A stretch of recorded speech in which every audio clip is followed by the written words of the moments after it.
The woman who disappeared in plain sight, Nora Bennett, had perfected the art of becoming furniture. At 28 years old, she had spent 5 years at Sterling Media Group, one of Chicago's most prestigious publishing companies, and could count on one hand the number of colleagues who knew her name. Every morning, she arrived at precisely 7:45 a.m., 15 minutes before or anyone else, slipping into her cramped office on the 4th floor like a ghost passing through walls.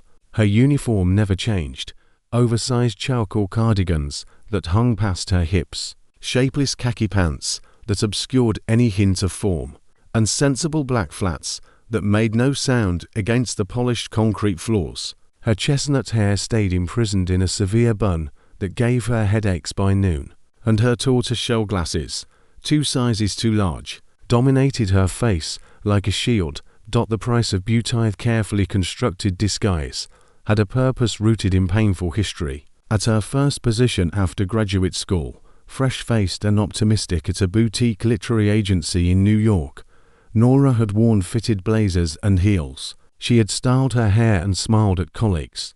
Within 3 months, the senior agent began making comments about her appearance during manuscript meetings. When she landed a major client through her own networking skills, whispers spread that she had used her looks rather than her talent. After she firmly rejected the senior agent's advances at an office party, her contract was not renewed. The official reason cited cultural fit issues, but Nora understood the real message. Being noticed as a woman meant her intelligence would never be taken seriously.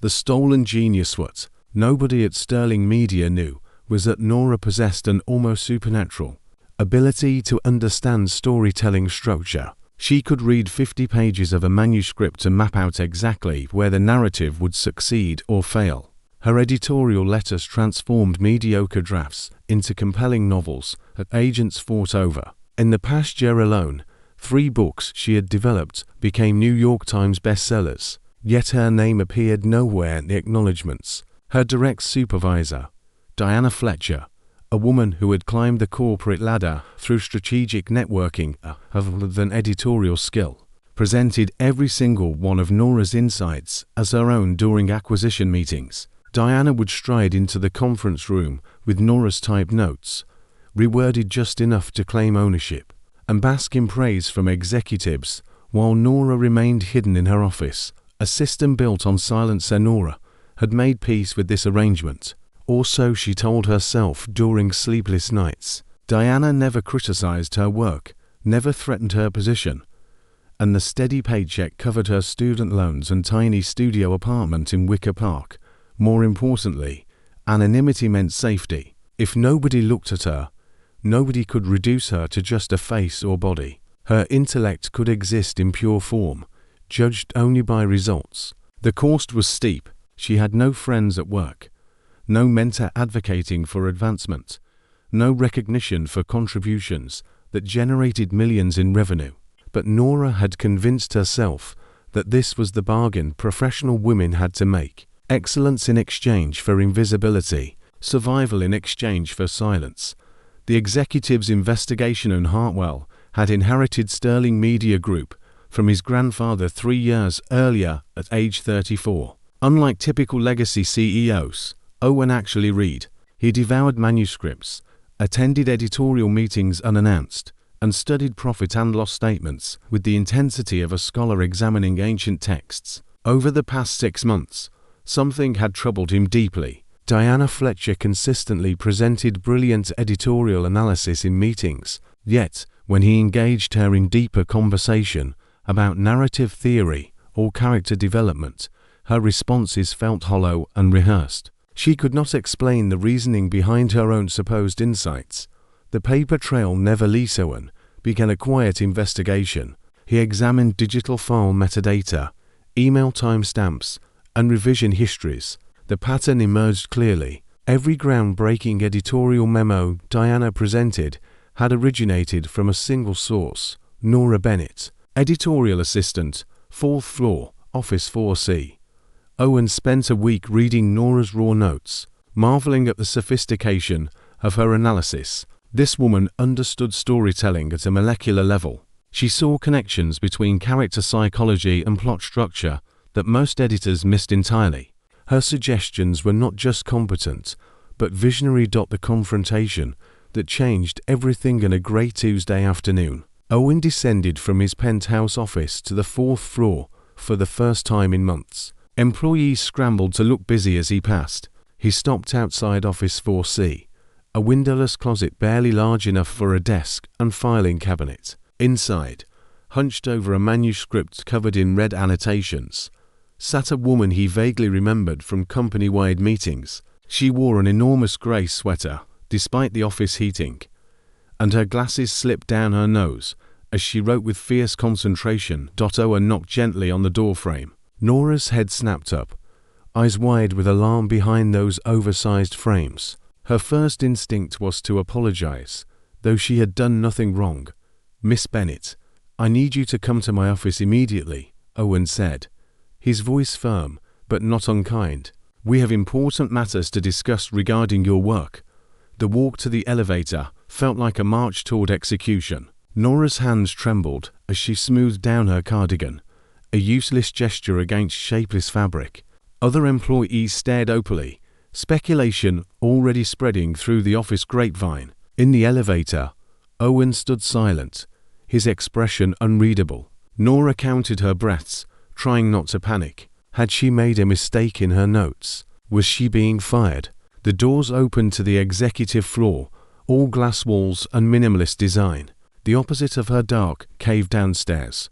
Truth in the corner of Fissuan's office overlooked Lake Michigan. Floor-to-ceiling windows framing water that stretched to the horizon. Nora perched on the edge of a leather chair, unable to appreciate the view. Owen sat across from her, not behind his desk, but in the adjacent chair, eliminating the power dynamic barrier.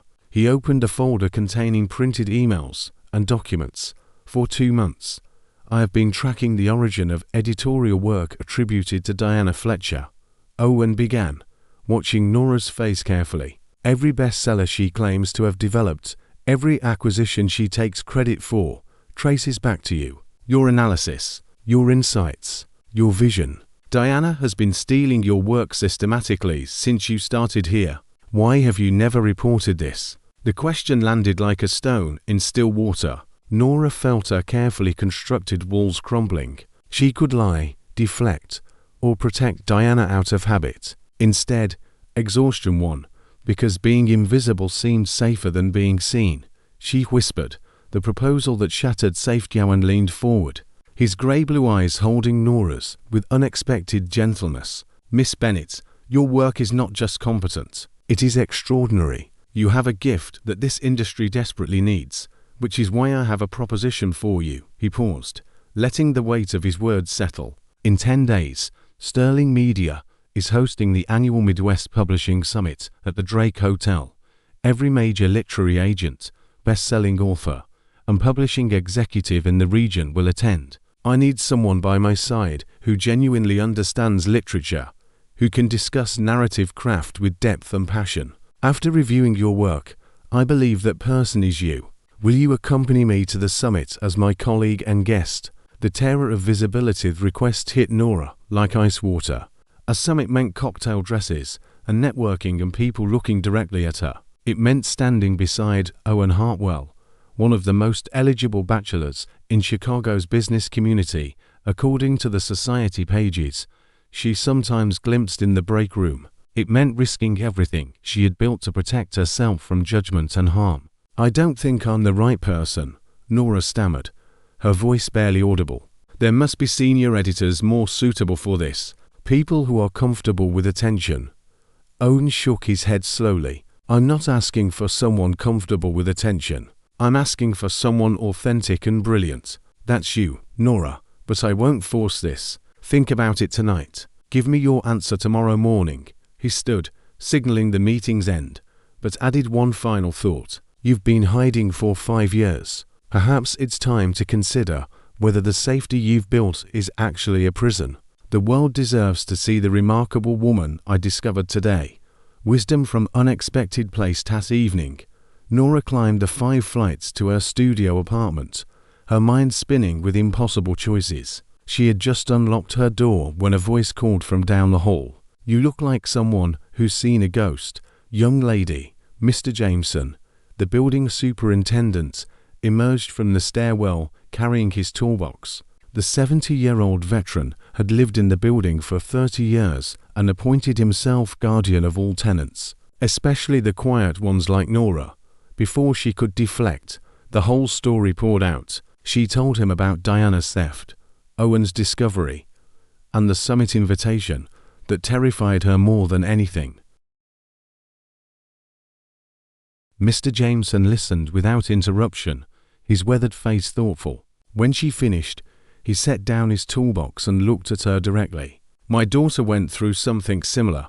Brilliant engineer, made herself small because her first boss punished her for being pretty and smart. She hid 4 years until she met someone who saw past her defenses. You know what she learned? Hiding doesn't protect you from pain. It just guarantees you'll never experience joy either." The decision that defied Fiona spent the night staring at her ceiling, weighing fear against possibility. What was she really afraid of? Being judged, that had already happened. Being reduced to appearance. She had spent 5 years proving her mind's value in secret. But what if Owen was right? What if the walls she had built to feel safe had actually trapped her in a smaller, lonelier life than the one waiting outside? By dawn, she had made her decision. She arrived at Sterling Media before sunrise. Her heart pounding, she rode the elevator to Owen's floor. His assistant had not yet arrived, but Owen's office light glowed warm against the early morning darkness. She knocked softly. Owen looked up from his laptop, surprise and something like hope crossing his features. "Nora, you're here early." She stepped inside before courage could abandon her. "I'll go with you to the summit. But you need to understand something. I'm not good at small talk. I might say the wrong thing. I might embarrass you in front of important people." Owen stood and crossed to where she stood, stopping a respectful distance away. "Nora, you could never embarrass me. I asked you because I want authenticity, not performance. Just be yourself. That's more than enough." Transformation through choice. Following week passed in a blur of preparation that felt surreal. Owen insisted on connecting Nora with a stylist, a kind woman named Chloe, who understood immediately what Nora needed. They shopped together, finding a dress that felt right, deep sapphire blue, elegant without being revealing, sophisticated rather than flashy. Chloe taught Nora how to wear her hair down in soft waves and showed her makeup techniques that enhanced rather than masked. "You're not creating a costume," Chloe explained gently. "You're just removing the costume you've been wearing 4 years. The night of the summit arrived with unexpected clarity. Nora stood in her small bathroom, staring at her reflection with wonder and fear intertwined. The sapphire dress complemented her skin tone beautifully. Her chestnut hair fell in gentle waves past her shoulders, and subtle makeup brought out the warmth in her hazel eyes. She looked like someone from a half-forgotten dream, the version of herself she had buried beneath baggy sweaters and fear. For the first time in 5 years, she looked like Nora, her complete self. The evening that changed everything. When Owen arrived to pick her up, the expression on his face made her breath catch. He stood in her doorway, impossibly handsome in a black tuxedo, and for several heartbeats, he simply stared. "Nora," he breathed, and there was genuine wonder in his voice. "You look absolutely stunning." The Drake Hotel ballroom glittered with old Chicago elegance. Crystal chandeliers cast dancing light across parquet floors, and everywhere Nora looked, she saw famous authors whose books lined her shelves, influential agents she had only read about, and powerful publishers who shaped the industry. Her instinct screamed to find a corner and disappear, but Owen kept his hand at the small of her back, steady and reassuring. Recognition and respect. They moved through the crowd together, and Owen introduced her not as his date, but as one of Sterling Media's most talented editors. When people asked about her work, Nora found herself talking about manuscript development and narrative structure with growing confidence. These people listened to her ideas. They engaged with her thoughts about storytelling. They treated her opinions with respect, not as a novelty, but as expertise worth hearing. A best-selling thriller writer approached them, a man whose debut Nora had helped shape through her editorial notes that Diana had presented. He began asking detailed questions about character motivation and pacing. Nora answered honestly, explaining her vision for psychological depth and tension building. Owen watched her speak, a small smile playing at his lips as he witnessed her brilliance on full display. The dance that revealed truth. As the evening progressed, Owen guided Nora onto the dance floor. She had been nervous about dancing, but he led her effortlessly through a waltz, their bodies moving together with surprising natural ease. Up close, she could see the silver threads in his dark blonde hair, the way his eyes crinkled when he smiled at her, the genuine warmth in his expression. "Tell me something true about yourself," Owen said softly as they swayed to the music. "Something you've never told anyone at work." Nora hesitated, then decided trust was worth the risk. "I write short stories late at night when I can't sleep. I fill notebooks with tales about people finding courage in small moments. Nobody knows. I've never shown anyone." Owen's hand tightened slightly on her waist. "I would very much like to read your stories someday, if you trust me with them." They talked 4 hours, finding a quiet balcony after the dancing, where they could simply be together away from the crowd. Owen told her about the pressure of running a family legacy, about his fear of not honoring his grandfather's vision. Nora shared her dreams of discovering the next great literary voice, of helping unknown writers find their audience. The more they talked, the more Nora felt something fundamental shifting inside her. This man saw her completely, the brilliant mind, the vulnerable heart, the creative soul. He didn't want her to choose between being smart and being seen. He celebrated both, the truth spoken aloud as midnight approached, and the summit wound down. Owen walked Nora to his car. The Chicago night air was crisp and clear, the city lights reflecting off Lake Michigan in the distance. He turned to her before opening the door, his expression serious and tender. "Tonight meant everything to me," he said quietly. "Not because of the business connections or the networking opportunities, because I got to spend the evening with the most remarkable woman I've ever met. Someone who is brilliant and kind and brave enough to step out of the shadows she built for protection." Nora felt tears gathering, but these were different from the ones she had cried in fear over the years. These were tears of relief, of joy, of something that felt dangerously close to hope. For the first time since her painful experience in New York, she was not afraid of being seen. Not when Owen looked at her like she was both precious and powerful, like she was exactly enough just as she was. "Thank you," she whispered, "for seeing me. All of me." Owen smiled, gentle and true. "Thank you for letting me. That took more courage than you know." Monday morning reckoning Mindy arrived with the weight of transformation pressing against Nora's chest. She stood before her closet, staring at the row of oversized cardigans and shapeless clothes that had been her armor for 5 long years. Her fingers traced the soft fabric of a fitted burgundy blouse she had bought 2 years ago, but never worn, hidden at the back where she could forget its existence. She pulled it out along with a pair of tailored black trousers that actually acknowledged she had a shape.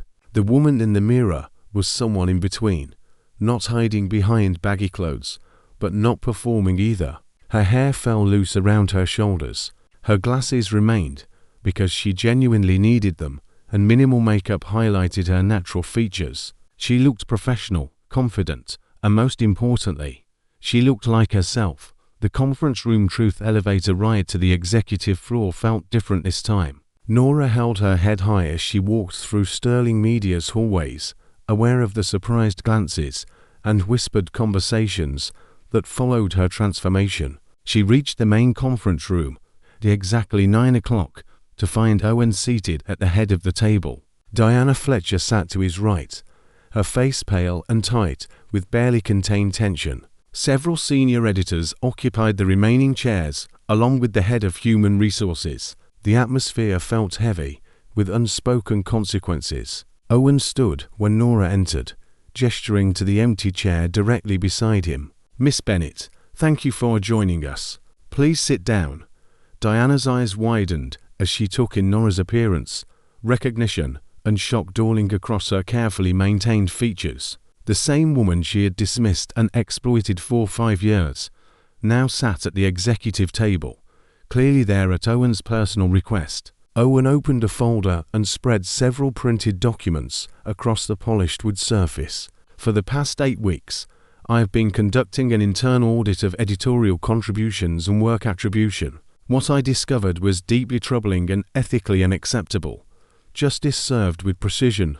Looked directly at Diana, his voice firm but controlled. Miss Fletcher, you have been systematically taking credit for work produced by Miss Bennet for approximately 5 years. Every editorial breakthrough presented in meetings, every bestseller you claim to have developed, every innovative approach you presented as your own insights originated from Miss Bennet's analysis and vision.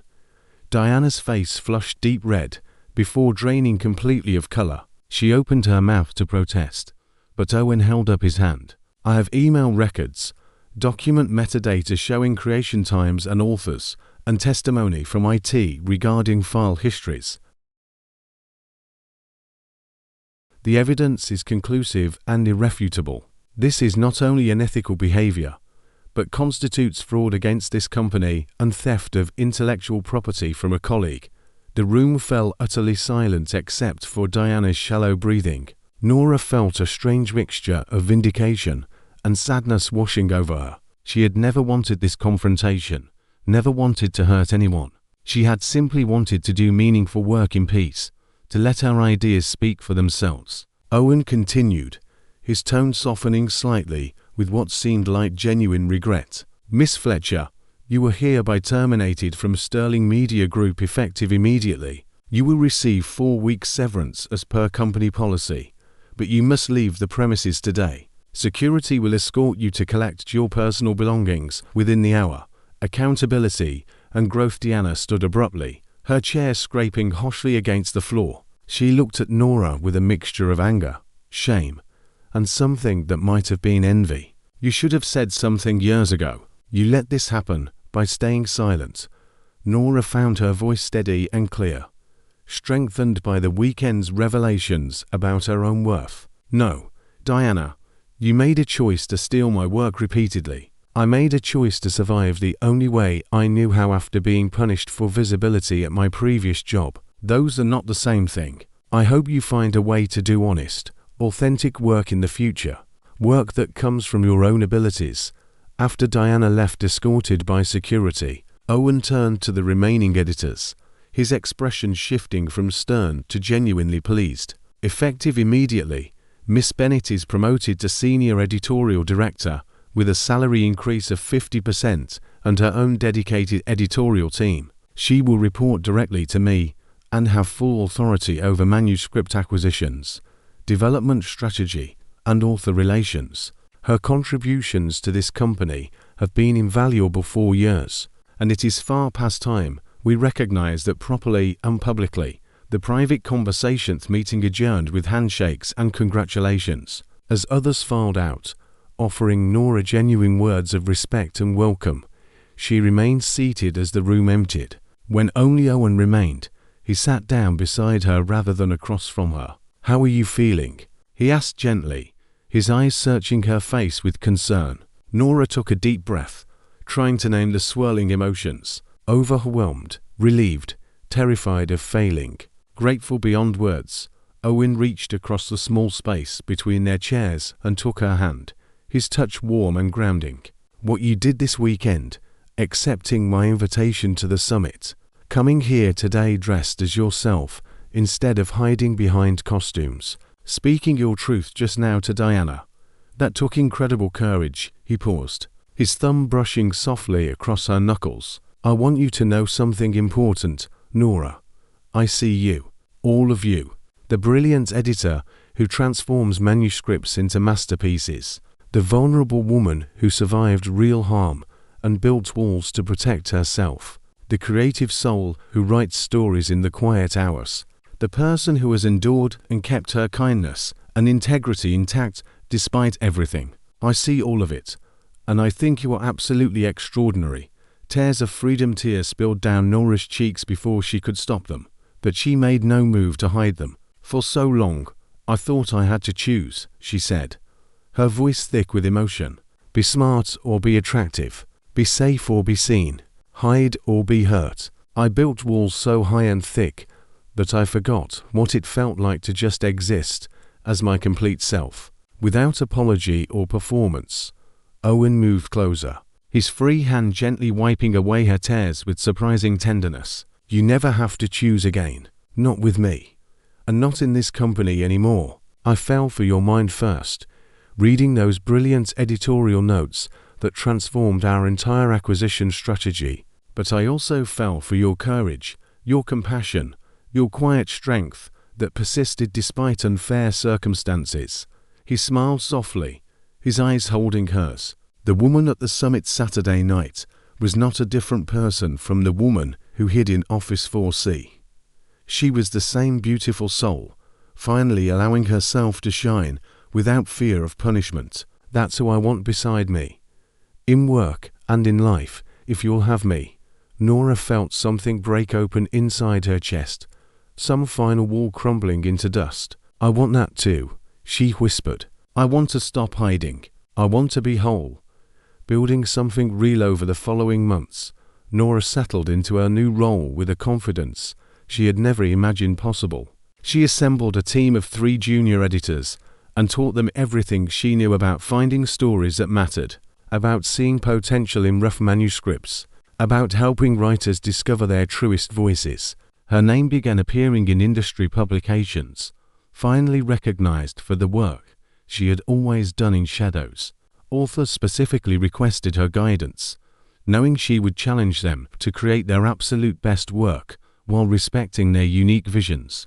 But the most profound transformation happened in her heart. Owen courted her with patience, respect, and genuine affection that went far beyond surface attraction. They spent evenings discussing manuscripts over dinner at quiet restaurants, weekends exploring independent bookstores and poetry readings throughout Chicago, quiet Sunday mornings sharing coffee and conversation before the work week began. He introduced her to his family, his mother immediately embracing Nora and declaring her the perfect match for her sometimes mysterious son. Nora introduced Owen to Mr. Jameson, who gave his gruff approval after a long conversation about literature and life. The question under autumn skis 4 months after the summit. On a perfect October evening, when the trees blazed with color, Owen took Nora to the Lincoln Park Conservatory. They walked among the falling leaves and late blooming flowers, hand in hand, talking about a debut novel she was developing and his plans to expand Sterling Media's reach into international markets. Owen stopped beneath an old maple tree, its branches painted gold and crimson by the season's change. He turned to face her, taking both her hands in his. Nora Bennett, from the moment I discovered your work, I knew you were special, but getting to know the woman behind those brilliant words has been the greatest gift of my life. You've taught me that true beauty comes from authenticity, that real strength lies in allowing yourself to be vulnerable, and that love means seeing someone completely and choosing them anyway. Every single day, he reached into his jacket pocket and pulled out a small velvet box, opening it to reveal a simple but elegant ring with a deep blue sapphire surrounded by small diamonds. The answer that changed everything. I'm not asking you to change or hide or be anyone other than exactly who you are. I'm asking if you'll share your life with me, if you'll let me spend every day celebrating both your magnificent mind and your beautiful heart. Nora, will you marry me? Nora looked at this man who had seen past her walls, who had given her back her voice and her courage, who loved every part of her without reservation or conditions. She thought about the frightened woman who used to hide in oversized clothes and the confident woman she had become, not because she had transformed into someone different, but because she had finally allowed herself to be whole and complete. Yes, she whispered. Then louder, her voice ringing with absolute certainty and joy. Yes, Owen, 1,000 times yes, as he slipped the ring onto her finger and pulled her into his arms. Nora realized that this was what true freedom felt like. Not hiding, not performing, not choosing between different parts of herself, just existing as her complete, authentic self and being loved for all of it without exception. She had spent 5 years believing that safety meant invisibility, that protection required self-erasure. But Owen had shown her that genuine safety came from being fully seen by someone who cherished every part of you. The brilliant and the vulnerable, the strong and the soft. The truth finally understood. Fire Kiss tasted like new beginnings, like poetry and promise, like everything she had been too afraid to dream or hope for. And as the autumn leaves danced around them in the fading golden light, Nora understood with perfect clarity that her story was not about transformation. It was about revelation. She had always been this woman, brilliant and beautiful, strong and soft, worthy of love and recognition and respect. She had simply needed someone to remind her of the truth she had forgotten in the aftermath of pain and fear.